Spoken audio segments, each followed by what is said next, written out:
Sampai bila kau nak hidup macam ni, Ref? Ubah hidup kau dulu sebelum kau nak ubah hidup orang lain. Gas, tolong aku buka buku baru dengan Datuk Zul.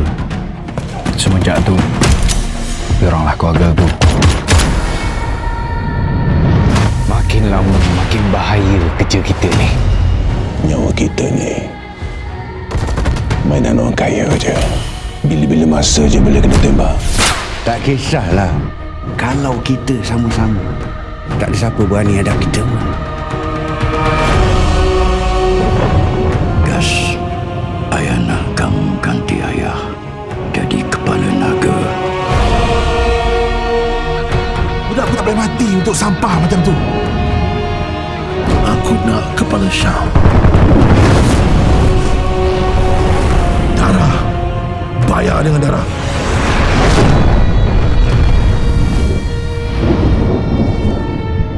Gas, betul ke apa kita buat ni? Memang tak ada jalan lain ke? Aku tak boleh biarkan satu kapal tenggelam disebabkan dia. Di kalangan budak-budak Datuk sekarang ni rupanya ada pembelot. Kita cari pengkhianat bangsat tu malam ni juga.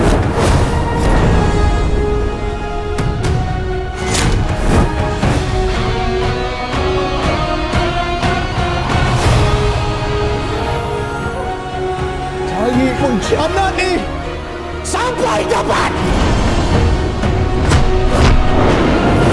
Aku percayakan kau.